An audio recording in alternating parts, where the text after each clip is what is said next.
जवाबदेही के नाम पर सवालों की लंबी डोर हो, जब वादों की भीड़ में सिर्फ दावों का शोर हो,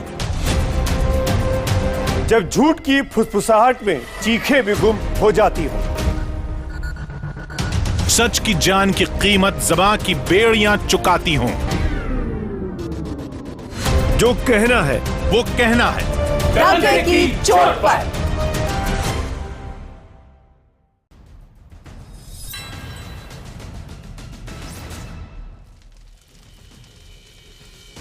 नमस्कार, मैं हूं अमीश देवगन और आप देख रहे हैं आर पार। आजाद भारत के इतिहास में पहली बार काले धन पर सबसे बड़ा वार हुआ है। काले धन वाले खौफ में हैं, लेकिन यह तो सिर्फ ट्रेलर है, क्योंकि ब्लैक मनी के खिलाफ मोदी सरकार की पूरी पिक्चर अभी बाकी है।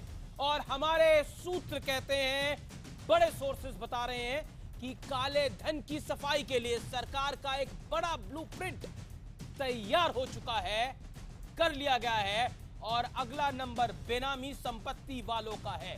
लेकिन सवाल उस सियासत का भी है जिसमें कुछ नेताओं की बेचैनी साफ साफ देखने को मिल रही है। सरकार को घेरने के लिए एक दूसरे के कट्टर विरोधी हाथ मिलाने को तैयार है। ममता और लेफ्ट एक साथ आ गए हैं। संसद का काम धाम रोककर नोटबंदी के खिलाफ बहस की मांग हो रही है। क्या ये सब कुछ आम लोगों के लिए किया जा रहा है या फिर दर्द कुछ और है जनाब? क्योंकि काला धन और घोटालों का बड़ा गहरा कनेक्शन है, आप सब जानते हैं। आज इसी मुद्दे पर होगा आर पार, क्योंकि नरेंद्र मोदी की सरकार ने ब्लैक मनी मुक्त भारत करने का बीड़ा उठा लिया है। और क्या इसी वजह से समूचा विपक्ष भी परेशान हो रहा है?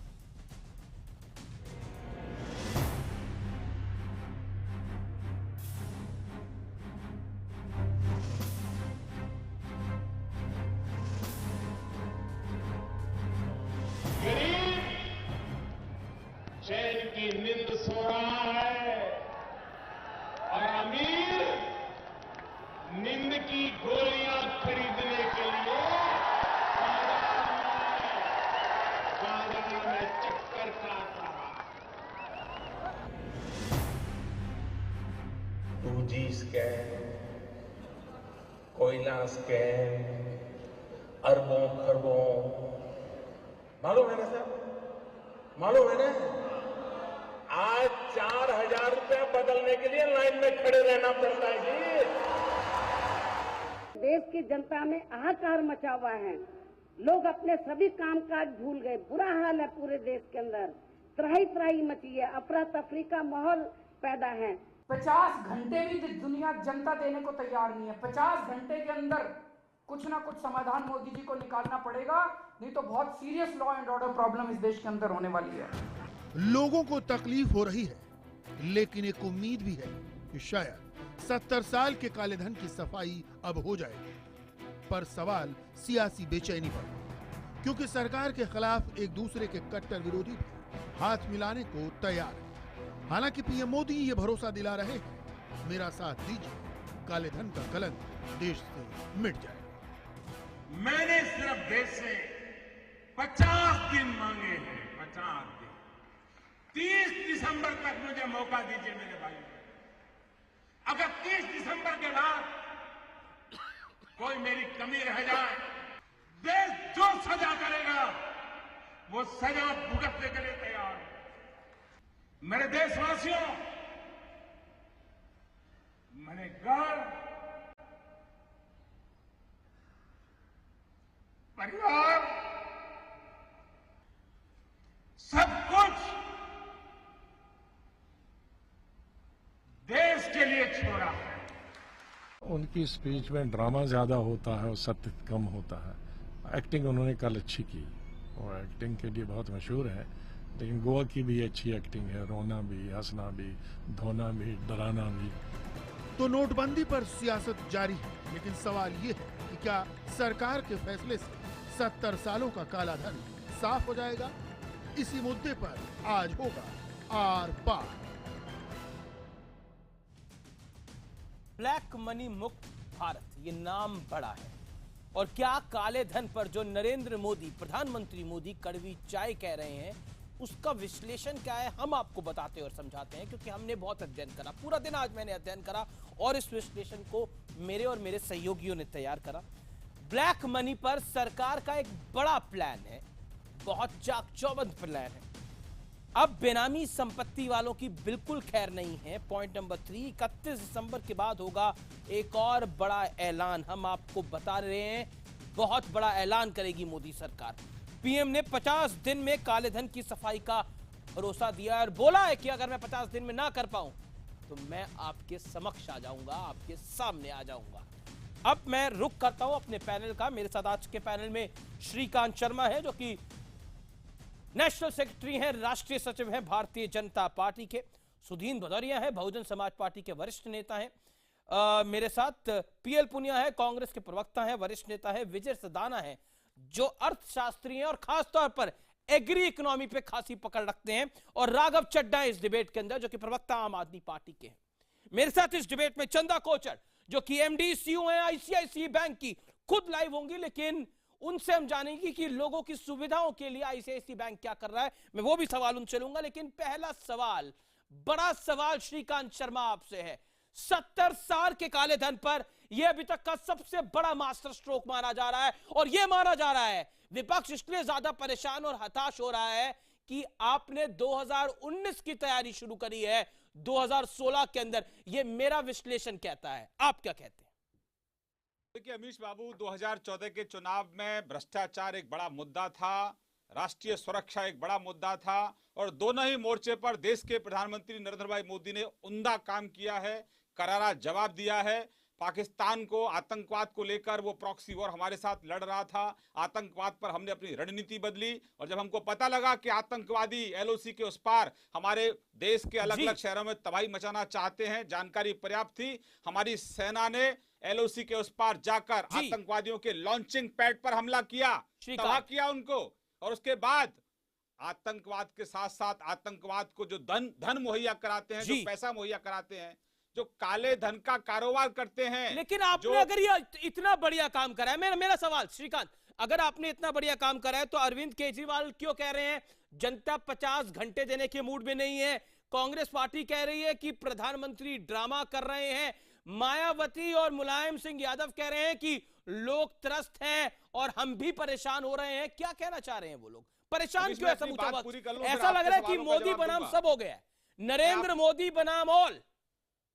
मैं अपनी बात पूरी कर लूं। ये हमला जो एक देश के अंदर, भारत के अंदर एक फर्जी नोटों का जो कारोबार करते हैं उनके ऊपर हमला है, जो नशे का कारोबार करते हैं उनके ऊपर हमला है, जो इस देश के गांव के गरीब के विकास के लिए जो पैसा गया था और उन लोगों ने जो हड़प किया है, घरों में बंद करके रखा है, ये उन पर हमला है। तो ये सीधा सीधा हमला उन लोगों के ऊपर है जो देश के अंदर देश की अर्थव्यवस्था को खोखला करना चाहते थे। और इस लड़ाई में, इस जंग में देश की जनता अमीश बाबू प्राइम मिनिस्टर मोदी के साथ खड़ी हुई है।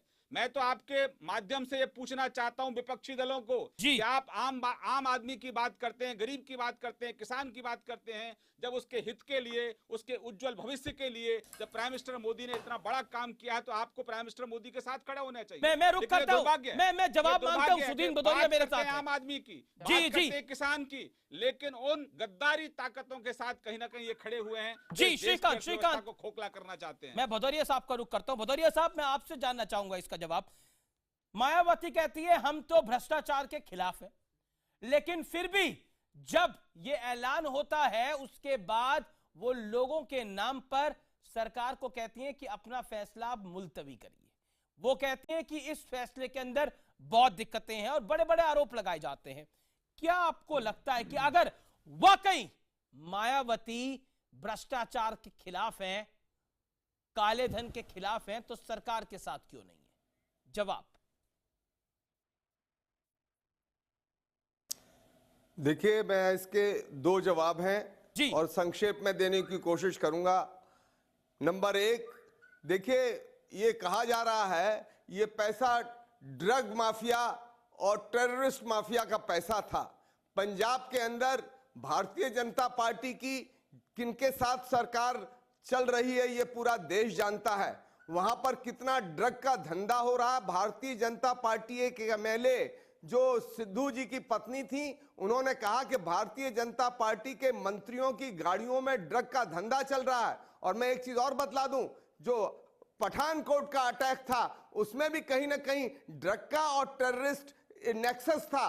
तो ये किनकी सरकार देश में और पंजाब में चल रही है और किनका पैसा चल रहा है, ये देश जानता है। हमको उपदेश न दिया जाए। दूसरी चीज मैं ये कहना चाहता हूं कि देखिए, मैं आपको दूसरी चीज ये कहना चाहता हूं, बहन मायावती जी उन लोगों की आवाज उठा रही हैं। आज 2-3 दिन के अंदर 16 बच्चों की मौतें हो चुकी हैं। दर्द नहीं होगा? दर्द नहीं होगा उन लोगों के लिए जो लाखों प्रधानमंत्री कह रहे हैं कड़वी चाय है थोड़ी।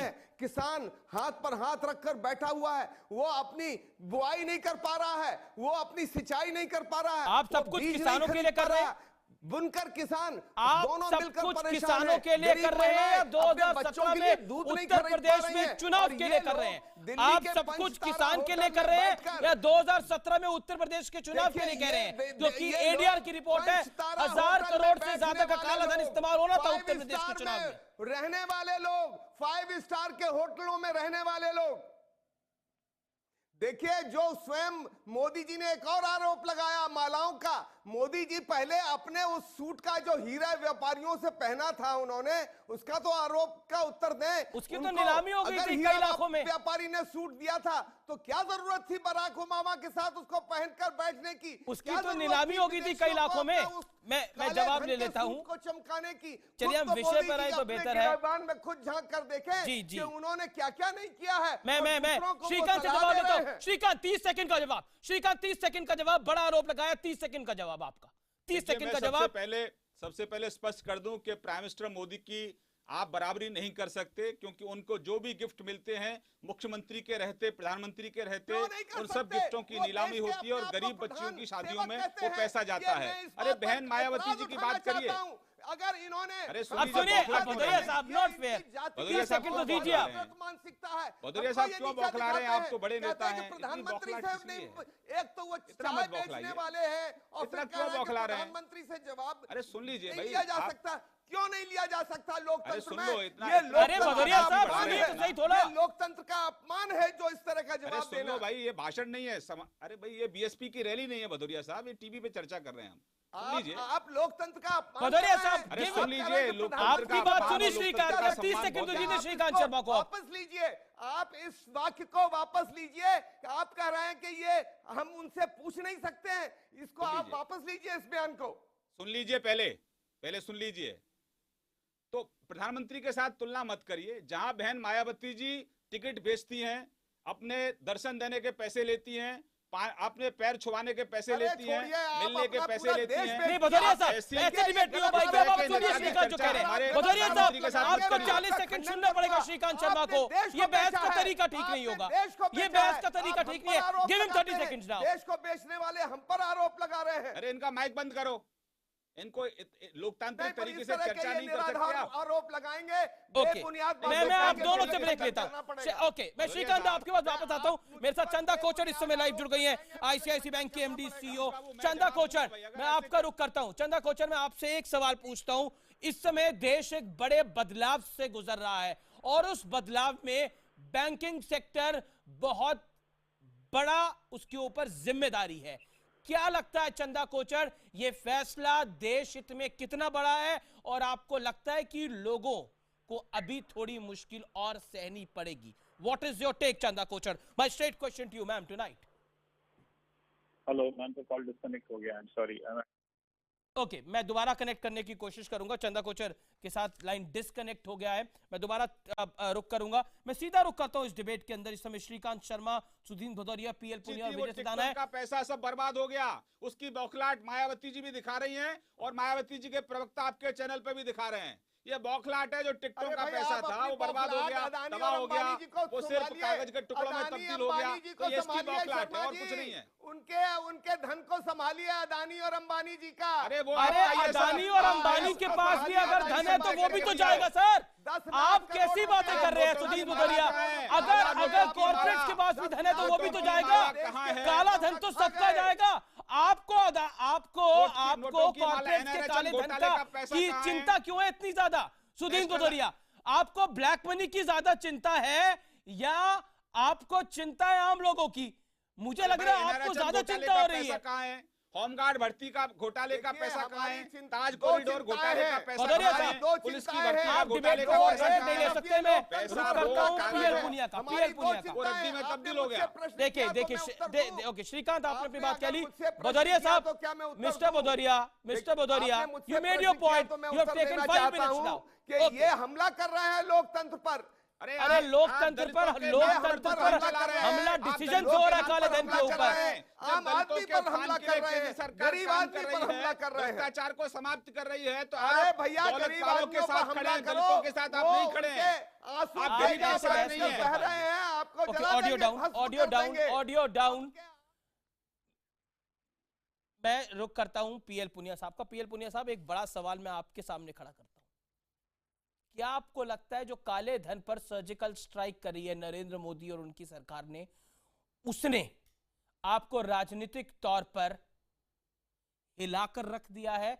और आपको लगता है कि ये प्रहार जो नरेंद्र मोदी लाइन इस समय ले रहे हैं, 70 साल के काले धन की सफाई है, ये प्रहार आपको 2019 के चुनाव में भी महंगा पड़ जाएगा? क्या आपको लग रहा है कि ये नरेंद्र मोदी का पॉलिटिकल मास्टर स्ट्रोक है और आपकी पार्टी के लिए पॉलिटिकली बड़ी चिंता की बात है? Do you think so? क्योंकि आम लोग कह रहे हैं कि हम प्रॉब्लम सहने को तैयार हैं, लेकिन राजनीतिक पार्टियां कह रही हैं कि कांग्रेस कह रही है कि लोगों की प्रॉब्लम काले धन से ज्यादा ऊपर है। आप बताइए। अब अमीर जी, आपका सवाल सुन नहीं रहा, बिल्कुल मुझे भी जवाब देने दीजिए। बिल्कुल। मैं इस बात से पूरी तरह से कतई सहमत नहीं हूं कि हम परेशान हैं या हमारे ऊपर हमला है और चुनाव से इसका कोई ताल्लुक रखता है। हम बहुत स्पष्ट रूप से पार्टी की तरफ से कहा है कि हम काला धन के खिलाफ हैं।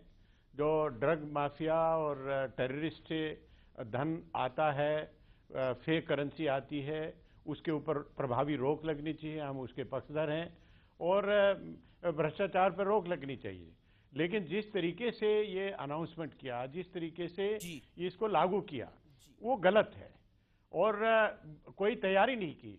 जब प्रधानमंत्री जी 8 तारीख को घोषणा करते हैं, उस समय कहते हैं कि कल 1 दिन के लिए बैंक बंद रहेगा, 2 दिन के लिए एटीएम बंद रहेंगे, तो 2 दिन के अंदर समस्या ठीक होगी और सबको, और उन्होंने ये सोचा था कि 2 दिन में एटीएम में पैसा चेंज हो जाएगा और बैंक भी अपना करेंसी सब पर पहुंच जाएगी और काम हो जाएगा। लेकिन ऐसा तो नहीं हुआ। आपने 86.4% जो करेंसी 500 और 1000 रुपए के नोट में थी, वो स्क्रैप कर दी, वो इलीगल डिक्लेयर कर दी, और जिससे से तो पूरा देश में करेंसी आउट ऑफ सर्कुलेशन होगी। तो आज पैसा वो उसके बिना वो किस तरह से काम चलेगा? आज पूरा हिंदुस्तान सड़कों पे है, लाइन में है, एटीएम की लाइन में है, बैंकों की लाइन में है। तो कह रहा हूं आपको, लोग लाइन में खड़े होकर परेशानी सहने को तैयार है। वो कह रहे हैं देश बदल रहा है, वो कह रहे हैं देश अगर बदल रहा है, देश में काला धन अगर मर रहा है, तो हम इस मुहिम के साथ हैं।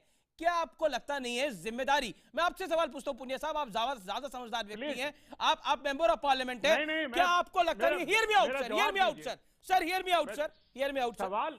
सर मेरा सवाल सुनिए, मेरा सवाल ये है, क्या आपको लगता नहीं है तमाम विपक्षी पार्टियों को, कांग्रेस को, जो इस देश की सबसे बड़ी पॉलिटिकल पार्टी है, सबसे पुरानी पॉलिटिकल पार्टी है, उसको इस फैसले में सरकार के साथ आना चाहिए था, कंधे से कंधा मिलाना चाहिए था और कहना चाहिए था कि अगर काले धन पर आपकी स्ट्राइक है, हम आपके साथ हैं, लोगों को अगर मुश्किल हो रही है तो हमारे कार्यकर्ता उनको हेल्प करेंगे। क्या आपको लगता नहीं है कि आप अपनी सियासी रोटियां सेक रहे हैं, तकलीफ आपको कुछ और पहुंची है? क्या आपको लगता है कि इससे आपकी पार्टी को, आपको कोई बड़ी तकलीफ पहुंची है? अगर आप लोगों के साथ हैं तो लोग तो सरकार के साथ खड़े हो रहे हैं आकर। पुनिया साहब देखिए, आपकी गलतफहमी है।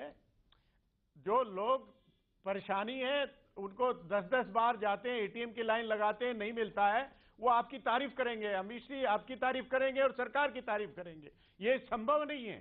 आप मुझे बताइए कि काला धन की बात करते हैं, कौन काला धन वाला आपने पकड़ लिया? किसका संपत्ति आपने जब्त कर ली? किसका काला धन आपने रिकवर कर लिया? वो तो बड़े बड़े उद्योगपति हैं, बड़े बड़े घराने हैं, जो वर्तमान सरकार के बहुत नजदीकी लोग हैं। सभी के तो जाएंगे सर अगर पकड़ा जाएगा तो। जो सड़क पे अच्छा ये बताइए 500,000 की नोट आपके और मेरे बंद हुए क्या? अधूरी, बाकी लोगों के बंद नहीं हुए? प्लीज मेहरबानी करके हमको जवाब देने दीजिए। बताइए। आधी अधूरी तैयारी के साथ में बगैर पैसे का इंतजाम किए हुए और उसको करेंसी को स्क्रैप कर देते हैं, उसे हम आपको समर्थन करेंगे किस तरीके से? Okay Shrikant wants to reply के साथ में है। श्रीकांत आधी तैयारी के साथ आपकी सरकार आई, तरीके से लागू किया है कांग्रेस का आरोप आधी तैयारी के साथ आई, आपकी तैयारी पूरी नहीं थी। क्यों तैयारी पूरी नहीं थी? जवाब दीजिए देश की जनता को और पीएल पुनिया को। देखिए अमीश जी, परेशानी नीचे है, ये एक फैक्ट है, इसको कोई झुटला नहीं सकता, लेकिन वो परेशानी जल्दी से जल्दी दूर हो उसके लिए भी प्रयास किए जा रहे हैं। एटीएम मानव है, मानव नहीं है, मशीन है, और उसमें जब नए नोट का डिजाइन करके फीड किया जा रहा है, बहुत जल्दी लोगों को सहूलियत मिलेगी, उसकी चिंता हम लोग कर रहे हैं। लेकिन जहां तक किसान की बात कर रहे हैं, जिन्होंने हमेशा से किसान का नाम तो लिया लेकिन किसान को हमेशा धोखा दिया, वो किसान के लिए भी कोई टैक्स किसान के ऊपर नहीं है।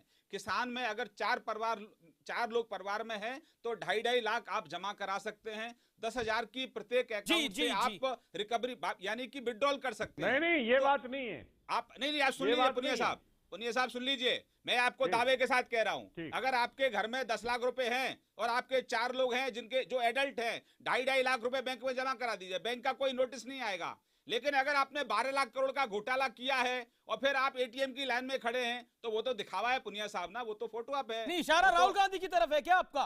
बिल्कुल मैं वही कह रहा हूँ, राहुल गांधी की तरफ आपका इशारा क्या? जवाब पुनिया साहब का सुन लीजिए, पुनिया साहब का जवाब सुन लीजिए। बात सुन लीजिए जी पुनिया साहब, मैं इसकी बात नहीं कह रहा हूं कि वो 2.5 लाख जमा कर देंगे, मैं उसकी बात कर रहा हूं कि उसके पास खाने के लिए पैसा नहीं है, उसको खाद खरीदने के लिए पैसा नहीं है, उसको बीज खरीदने के लिए पैसा नहीं है, वो अगर धान लेके जा रहा है मार्केट में उसको पैसा नहीं मिल रहा है, वो आउट ऑफ सर्कुलेशन आपने 15 लाख करोड़ रुपया आउट ऑफ सर्कुलेशन कर दिया, जिसकी वजह से पूरा हिंदुस्तान परेशान है। मैं उसकी बात कर रहा हूँ। आप पुनिया साहब बता रहा हूँ, प्रधानमंत्री कह रहे हैं, मुद्दे को अपनी बात शुरू कर सकता हूं क्या? करना चाहते हैं। मैं जो आम आदमी को परेशानी हो रही है, जो गरीब आदमी को परेशानी हो रही है, जो लाइन में खड़ा है, पूरे दिन भर रात भर वो लाइन में खड़ा है, मैं अपनी बात शुरू कर सकता हूँ। आपने पहले कहा कि 2 दिन में ठीक हो जाएगा, आप अपनी बात शुरू कर सकता हूँ क्या? नहीं, 3 हफ्ते में ठीक हो जाएगा। आप प्रधानमंत्री जी कह रहे हैं कि बात शुरू कर सकता हूँ कि नहीं? पहले दिन अगर प्रधानमंत्री बात कर रहे थे 8 तारीख को, उसी दिन कहना था कि 50 दिन इंतजार करिए, लेकिन उनको मालूम ही नहीं था। पुनिया साहब जवाब सुन लेते, देखिए आपने अपनी बात कह दी। प्रोग्राम को लॉन्च कर दिया, स्कीम को लॉन्च कर दिया, और जो कठिनाई आ रही है उसमें पीड़ित है पूरा हिंदुस्तान। देखिए, पीड़ित वो लोग हैं जिन्होंने काला धन जमा करके रखा है, पीड़ित वो लोग हैं जिन्होंने भ्रष्टाचार किया है, पीड़ित वो लोग हैं जिन्होंने 2G में कमीशन खाया है, जिन्होंने कॉमनवेल्थ में सीमेंट में कमीशन, ईंट में कमीशन, सरिया में कमीशन खाया है, पीड़ित वो लोग हैं जिन्होंने स्पेक्ट्रम में कमीशन खाया है, पीड़ित वो लोग हैं जिन्होंने LPG की सब्सिडी में कमीशन खाया है, पीड़ित वो लोग हैं जिन्होंने किसानों के कर्ज में कमीशन खाया है। गाँव के लोग दिक्कत वो लाइन में लगे हैं, कौन से घोटालेबाज हैं?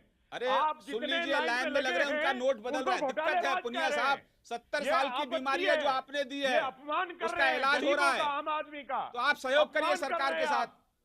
आप पहले तो कहते हैं कि आप सरकार के साथ सहयोग क्यों नहीं करते? उनको घोटालेबाज आखिरकार आपका और जो रैकेट चलाते हैं फेक करेंसी का, जो रैकेट चलाते हैं नशे के कारोबार का, जो रैकेट चलाते हैं आतंकवादियों को धन मुहैया कराने का, उनके साथ आपकी क्या साठगांठ है? बताइए जनता को। सरकार किसकी साठगांठ है? साठगांठ परिवार को, ओके, जो के परिवार से क्यों आपने गठजोड़ कर रखा है? उसकी साठगांठ आपसे। ओके, राघव चड्ढा, श्रीकांत आपने अपनी बात रख ली, पीएल पुनिया आपने अपनी बात रख ली। राघव चड्ढा, मैं आपके पास आना चाहता हूं। अरविंद केजरीवाल तो भ्रष्टाचार के खिलाफ है, लेकिन इस मुहिम के अंदर वो सरकार के साथ क्यों नहीं है, मेरा पहला सवाल। और दूसरी चीज, अगर आपके पास कोई सोल्यूशन है तो आप सोल्यूशन दीजिए। अगर नरेंद्र मोदी और उनकी सरकार ये फैसला ना लेती काले धन को रोकने के लिए, तो क्या फैसला लेती? सोल्यूशन अगर आपके पास है तो दीजिए जवाब।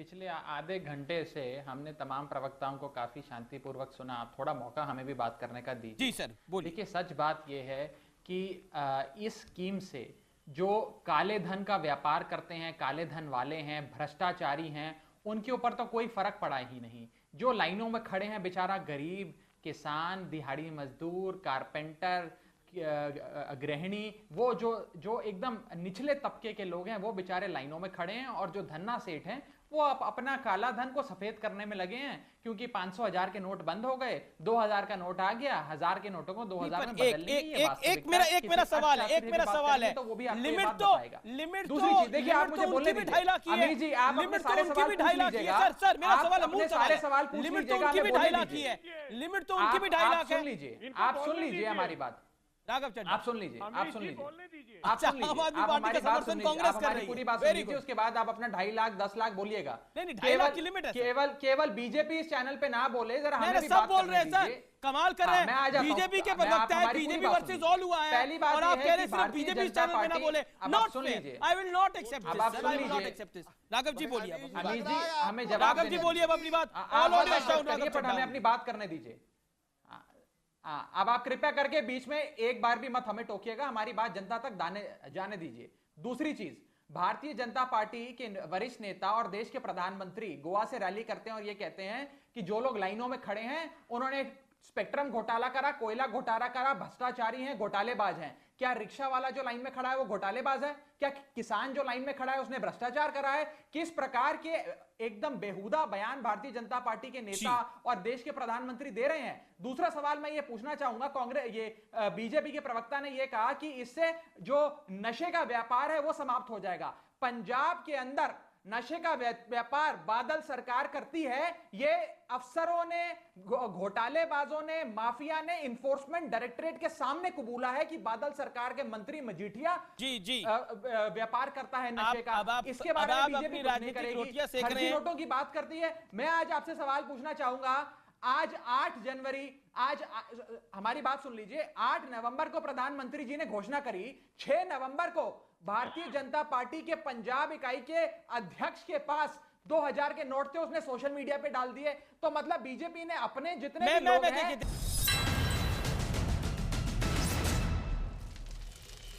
आर पार आप देख रहे हैं। मेरे साथ आज के पैनल में श्रीकांत शर्मा, सुधीन भदौरिया, पीएल पुनिया और विजय सरदाना है। मैं रुक करना चाहता हूं इस दौर में विजय सरदाना साहब का, और लेकिन उससे पहले इस देश के जाने माने अर्थशास्त्री क्या कह रहे हैं। पूर्व गवर्नर आरबीआई सी रंगराजन साहब कह रहे हैं 500 और 1000 के नोट बंद करना काला धन खत्म करने का कारगर नुस्खा है, ये कह रहे हैं सी रंगराजन। हर्षवर्धन निवेतिया, प्रेसिडेंट फिक्की की कह रहे हैं ये बेहद महत्वपूर्ण कदम है, इसका फायदा हमें कुछ समय बाद मिलना शुरू होगा, इस कदम से काला धन खत्म होगा। अजीत गुलाबचंद कह रहे हैं सरकार ने अच्छा कदम उठाया है, जिन्होंने पैसे नहीं छुपाए हैं उन्हें डरने की जरूरत नहीं है। मैं अब रुक करना चाहता हूं सरदाना साहब आपका, आप अर्थशास्त्री भी हैं और एग्रीकल्चर को भी समझते हैं। सरकार ने यह कदम ठीक उठाया है, गलत उठाया है? काला धन खत्म करने का इससे बेटर कुछ नुस्खा था, या फिर आपको लगता है ये बेहद खराब नुस्खा है मोदी सरकार का? देखिए, इस भारत की इतनी बड़ी इकोनॉमी होने के बाद भी अगर जो योजनाएं बनती थी इसका फायदा आम आदमी को नहीं मिलता था, उसका कारण ये था कि एक पैरेलल इकोनॉमी चलती थी, चाहे वो इन्फ्लेशन हो या हाउसिंग के प्राइसेस हो या कोई भी चीज हो। तो अगर जब तक आप ब्लैक इकोनॉमी को कंट्रोल नहीं करेंगे तो जो आप इकोनॉमी खासकर जो गरीब आदमियों तक पहुंचाना चाहते हैं वो नहीं पहुंच पाती थी। इससे होगा आपको लगता है, या फिर ये सिर्फ हवा की बात है? देखिए, ये बहुत जरूरी है और होगा। अगर नहीं होता तो इतनी हलचल, इतनी हाय तौबा नहीं होती। आप छोटा सा एक मैं आपको उदाहरण दूंगा, 10 सेकंड लूंगा मैं आपसे। जब अन्ना हजारे ने मूवमेंट शुरू किया था तो लोग सड़कों पे आए थे कि कुछ कार्रवाई की जाए। लोग कह रहे थे हम आमरण अनशन पे बैठे हैं, और दिनों तक लोग सड़कों पे थे। आज केजरीवाल साहब कहते हैं 50 घंटे भी जनता नहीं बैठेगी, ये आतंकवाद मतलब एक लॉ एंड ऑर्डर की प्रॉब्लम हो जाएगी। मुझे लगता है अरविंद केजरीवाल नहीं, मायावती मैं वही कह रहा हूं कि एक तरफ हमने अन्ना हजारे के मूवमेंट में देखा कि जनता कितना उत्सुक थी कि इस प्रॉब्लम को सॉल्व किया जाए। आज जनता लाइन में लगी हुई है पीसफुली, तब भी दिक्कत नहीं है। कहीं ना कहीं मुझे लगता है कि पॉलिटिकल पार्टीज या तो ग्राउंड रियलिटी से डिस्कनेक्ट है या वो कुछ और मंशा है। केजरीवाल नहीं है, कांग्रेस भी और मायावती भी। मैं वही कह रहा हूं, सारी अपोजिशन पॉलिटिकल पार्टीज अब महागठबंधन जो बना रही हैं आम आदमी के नाम पे, पिस तो आम आदमी रहा है इन्फ्लेशन से। जी, इन्फ्लेशन से आम आदमी पिस रहा है, महंगाई जो घर इतने महंगे हो गए हैं उससे आम आदमी पिस रहा है। कहीं ना कहीं हमें सोचना पड़ेगा कि इतनी महंगाई आई कहां से। मैं रुक करता हूं पीएल पुनिया का और सुधीन भदौरिया का। भदौरिया साहब, मैं आपके पास इस दौर में आना चाहता हूं। जो विजय सरदाना ने पॉइंट रखा वो पॉइंट कितना महत्वपूर्ण है, और मैं आपसे ये जानना चाहता हूं, मैं आपसे एक बात जानना चाहता हूं, अगर काले धन को लेकर नरेंद्र मोदी और उनकी सरकार कुछ कार्रवाई कर रही है, क्या आपको लगता है इसका बिल्कुल फायदा नहीं होगा? क्योंकि लिमिट तो 2.5 लाख है, वो बड़े धन्ना सेठ के लिए भी है, वो एक गरीब मजदूर के लिए भी है, वो आपके और मेरे लिए भी है। वो 2.5 लाख की लिमिट तो किसी के लिए नहीं बदलेगी। अगर किसी के घर में 4 एडेड सदस्य है तो वो 10 लाख से ऊपर जमा नहीं करा सकता, चाहे बड़े से बड़ा धन्ना सेठ है, बड़े से बड़ा नेता है, या अमीश देवगन है या सुदीन भदौरिया है।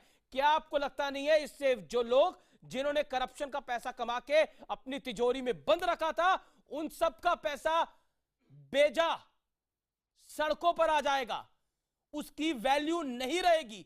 तो ब्लैक मनी कम होगा कि नहीं होगा, बताइए। अगर इस तथ्य में कुछ गलती है तो आप जरूर बोलिए, भदौरिया साहब। देखिए, मैं इस पर 2 ही बातें कहना चाहूंगा। एक तो तत्कालिक असर क्या पड़ रहा है? तत्कालिक असर ये पड़ रहा है कि इन्होंने एक 2000 का नोट छापा है।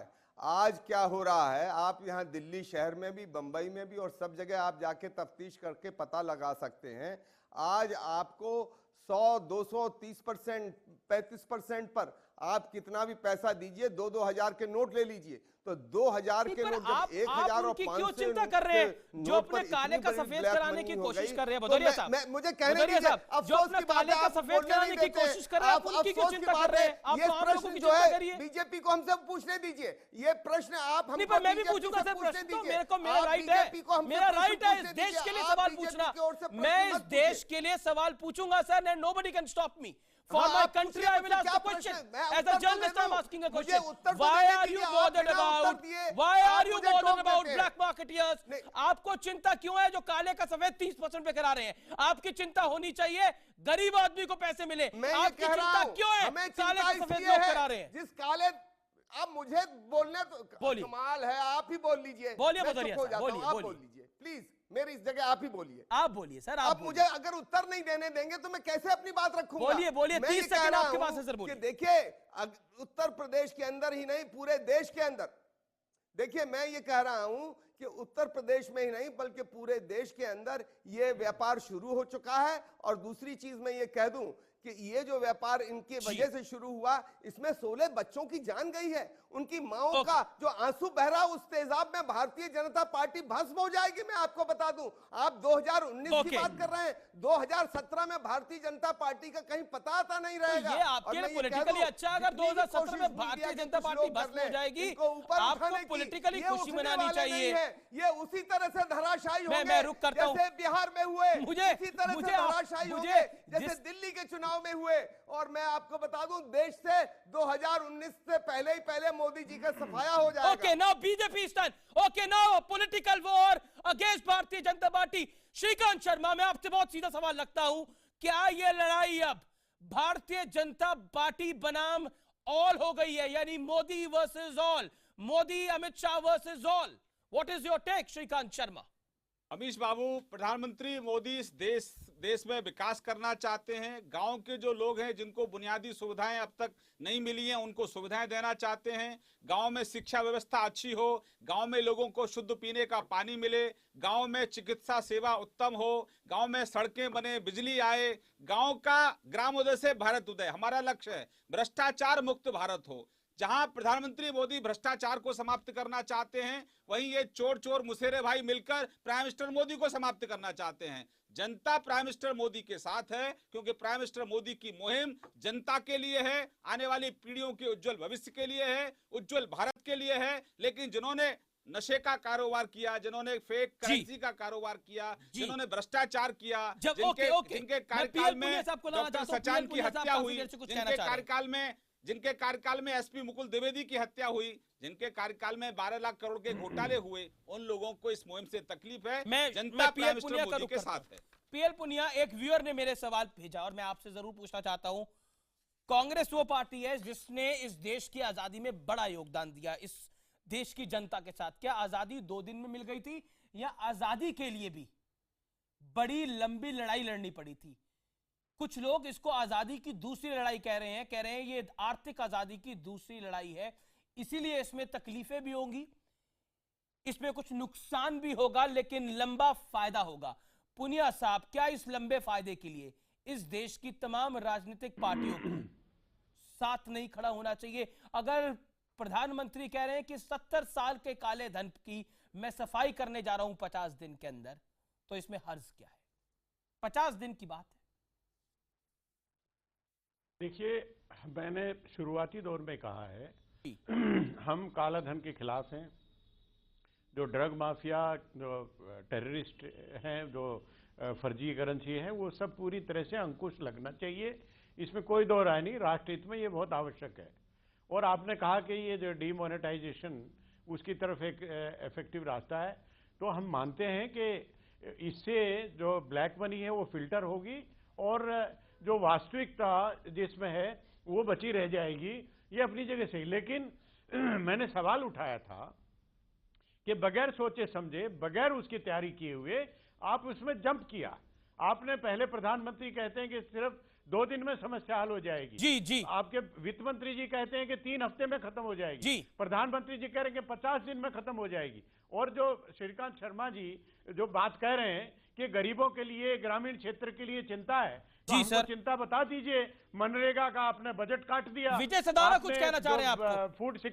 फूड सिक्योरिटी का है वो आपने बंद कर दिया। विजय सदाना कुछ कहना चाह रहे हैं? पानी के पीने का उसका बजट आधे से भी कम कर दिया। पीएल पुनिया, विजय सदाना कुछ कहना चाह रहे हैं? और गरीबों के लिए जो बात कह रहे हैं उसकी तो चिंता, गरीब के लिए आवाज उठा रही है कांग्रेस पार्टी। चिंता आप हमको ये बता दीजिए। जवाब विजय सदाना है। खबर लग गई। आप 30 सेकंड मुझे दीजिए, 30 सेकंड। आप इस बात को समझिए कि 1000 और 500 के नोट करीब 12 लाख करोड़ के आसपास हैं। अगर उनकी संख्या देखें तो करीब 2200 करोड़ नोट इस देश में बदलने हैं। अगर आप पहले 2 दिन का कार्यक्रम देखें तो करीब 1 लाख करोड़ के नोट हर साल बदले जा रहे हैं।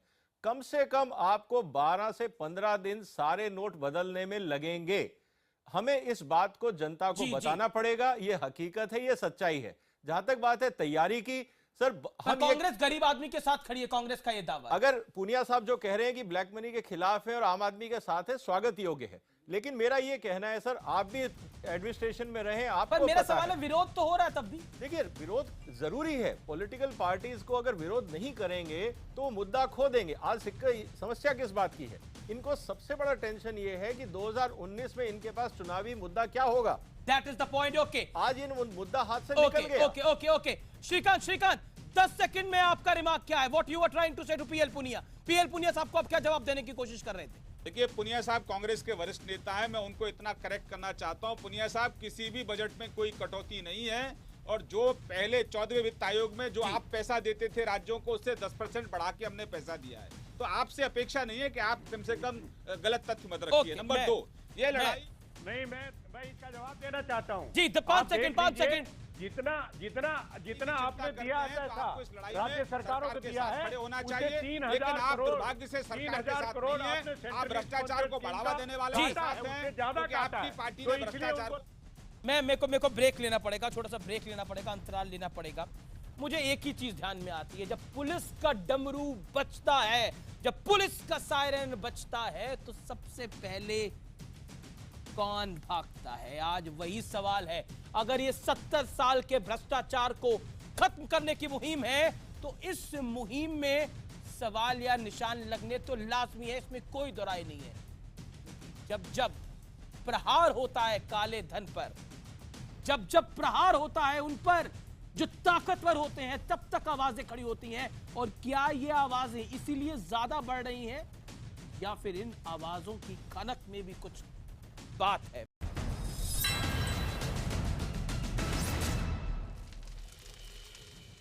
आप देख रहे हैं आर पार, और आर पार में आखिरी दौर विश्लेषण का दौर होता है। और इस दौर में हम भारी भरकम बहस नहीं करते, बल्कि भारी भरकम कंक्लूजन देते हैं। और आज की डिबेट का कंक्लूजन ये है कि अगर सरकार कुछ गलत कर रही है तो सरकार को उसका जवाब मिल जाएगा।